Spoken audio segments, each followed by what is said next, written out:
So, good morning, beautiful angels. How are we all today? So, we're back with 44 easy ways to attract clients, and today we're going to be talking a bit of tech when it comes to list building. Oh, how many people I get when it comes to this stuff. And honestly, it's one of the easiest ways to gain some passive income. So allow me to show you or talk to you about some points in which I do in order to help you to gain some more clients. But before we go on with that, let's flip on over to the other side of the screen. So I wanted to talk to you. Oh, my green screen's gone to shit. Ugh, that's a bit yucky, but fuck it. We'll go with it, hey? So join in with our virtual meetup. So this month we do it every single month from February to November each year, and it's usually like the last Thursday of each month. So this month we have Vanita coming in, and she's going to be showing you how to have confidence behind the camera when it comes to social media, being on Zoom, etc. Because guess what? This stuff is not going anywhere, and it's just going to expand out even more into the future. So Vanita is going to be talking to you about what can you talk about, how to make your videos look good, not like mine right now, and how to get people to tune in and to engage. Because when I first started with her and I was showing her all this stuff, she was like, oh my God, I've just gotten all these clients, blah, blah, blah. And I'm so, so proud of her. And she offered to show me how she does her videos. And I was like, you know what? Why don't you show everybody whilst you're at it? So jump on over in there. It is all done via Zoom as well. So if you're not in Victoria or even Australia, you can still jump on our booking system. When you click the button down here, we'll change it into your time frame.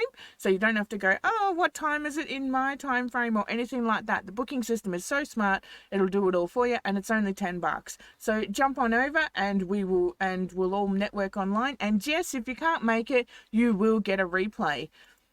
So let's talk some more about the list building. Now, this is one thing that really, really grinds my gears, okay? This is one of the best ways to market besides from word of mouth. And it's the best way to market when you're online, when you don't know who you're talking to or how you're talking to them, okay? And you'll have to really step out of your shell when it comes to this one and learn how to do it. So many people say to me, I'm not good at tech. Well, guess what? Nobody bloody is. We had to learn it.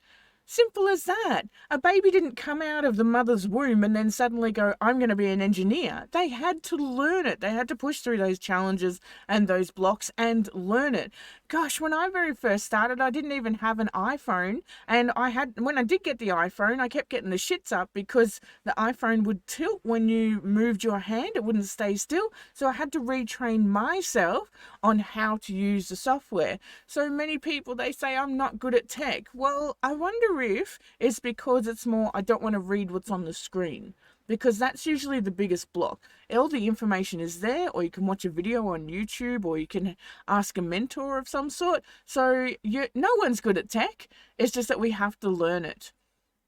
So when it comes to list building, one of the best and easiest ways is to understand that it takes time. Okay, now I've been doing this for probably about 8 years now, and I'm on the higher tier when it comes to the list building. So, I've got thousands and thousands of people on my email lists, and for all different stuff, whether it's a client, whether it's a summit, whether it's a therapist, like I've got all these different lists doing all these different things. Now, when I first started, I only had one, and I was on the free program, and there's nothing wrong with that. You get your free programs up to 200 or 300 emails, and that'll take time. So just be patient with it. So even with a download for free offer, it still takes time, because depending on your market and your niche as to how interested they're in. So if you're working in that relationship area when it comes to narcissistic abuse or people being sexually abused or anything like that, and you have some kind of free offer, it'll take a little bit longer to build on that clientele and that list, because because those people have been hurt and they're really struggling when it comes to trust.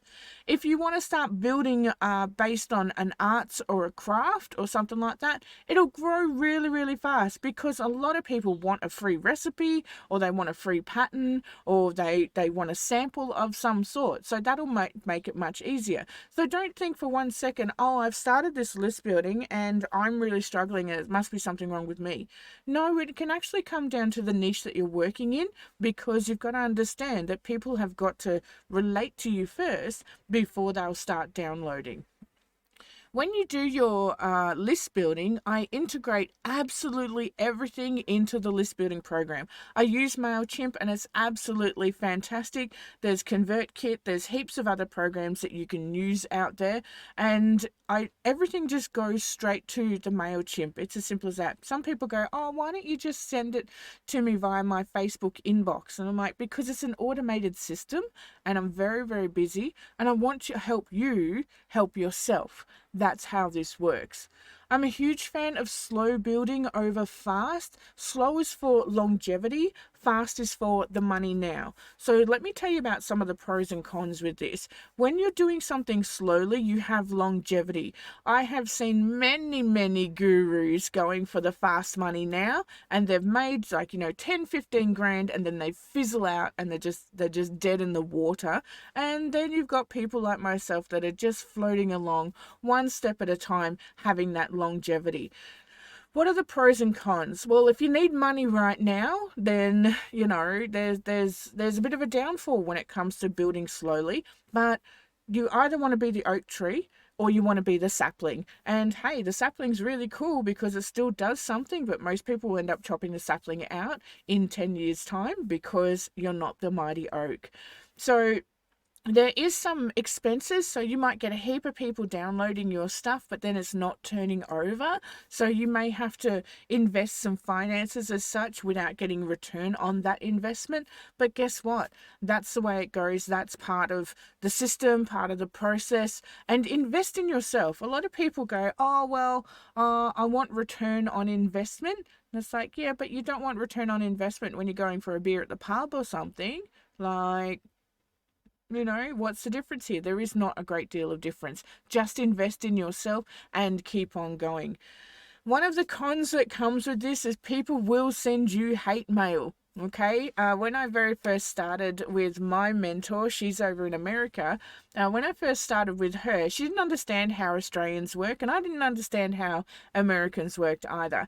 And I got this hate email one day, and it really, really upset me. Like, I was super duper upset, and it really flattened me, like really, really flattened me. And because sort of what they were saying was kind of true in their world. Anyway, I had a chat to my mentor and I said to her, look, I said, this has really thrown me for a sixer. I don't like this at all. And she turned around and she said to me, let's look at some of the percentages that are inside of your MailChimp. And I'm like, okay, cool. And she's like, when you look at these percentages, you are just plotting along for longevity. And I'm like, yep, that's my goal. I just want to be here in 10 or 20 years time, and then pass it on to somebody else so they can keep building it and create a legacy for helping people. And she goes, yeah. She goes, so at the end of the day, when we work out the percentages, as long as 90% of people enjoy what you're doing, you have to understand that 10% of people are not going to enjoy that, and they are going to backlash at you. Don't allow that 10% to bring you down. And, it's like you already know this stuff, but you were choosing not to know it. And she really clarified for me that, guess what? You're going to get hate mail. You're going to get people that don't like you. You're going to get people that gossip about you, or, or say that, oh, you didn't do this or you didn't do that, or laugh at your failures. Guess what? That's fine. Okay? That's fine. Those people just don't like you, and stiff shit. Let it be. If they start commenting on your Facebook saying that they don't like something or being derogatory or negative or anything like that, delete and block. Move on. If they leave negative feedback, this is a good thing, because if they are a client that has left negative feedback, then you can amend it. If it's a bot of some sort, you can contact Google or whatever the service that they've left the feedback on, and you can get it amended as well. So there's some pros and cons, but when you get that hate mail, Like I had a gentleman at the Australian Hypnosis Conference last year who obviously didn't read the emails that we'd been sending him. And then when it came to the day, he called me a C and a waste of time. And this was literally like 20 minutes before we were launching because he couldn't get in. And I thought, you know what? I'm not going to keep on doing this for the one person who is ignorant or arrogant, and you're going to get hate mail. And nowadays, whenever I do conferences or launches or anything like that, I absolutely refuse to answer my phone, my Facebook Messenger, or my emails half an hour before we start. Because guess what? I get that you're struggling with the tech, you can't work it out, but when there's only one button on the screen and all the rest is instruction, that comes down to you not reading the screen and slowing yourself down. So you're going to get hate mail. This is not a limitation of your abilities. This is a limitation of their expectations and refusal to evolve and grow. So just let it go, leave it alone. I had another gentleman abuse the shit out of me when it came to COVID and things like that. And I said to John, I'm like, look, just refund his money, time to fuck off. Simple as that. And then later on, over the last 12 months, he's been, getting into United Hypnotist, he's been downloading our stuff, etc., etc. And then he messaged me asking, can I please purchase again? And I'm like, absolutely, I'm more than willing to help you. I understand that you were upset at the time because there was a lot of stress going on, but don't think for 1 second that I won't do it again. Seriously, I will slap you down, mate, because I'm not going to pander to your tantrums. So understand you're going to get the hate mail. Just delete, ignore, move on, do what you need to do, because this hate mail is only that 1% over the other 99%, and you can't allow yourself to fall down because of this one little termite. Squash the termite and move on with your life. So, that's an easy way to attract clients. Get into your list building, understand that you want for longevity, so go slow and consistently. And also another key point as well I must mention is that so many people just keep creating new stuff. So they have a freebie and they build the list a little bit, then they create something new, and then they create something new, and create something new. And I've got a new special. No. Okay, find some stuff that you're really interested in and keep going with that thing. You can just have one thing that you're just going to plug for the next 10 years. Just keep on going with it and make sure that people understand what it is exactly that you do. All right, lovelies, I will catch you in the future and see you on the flip side. Bye-bye.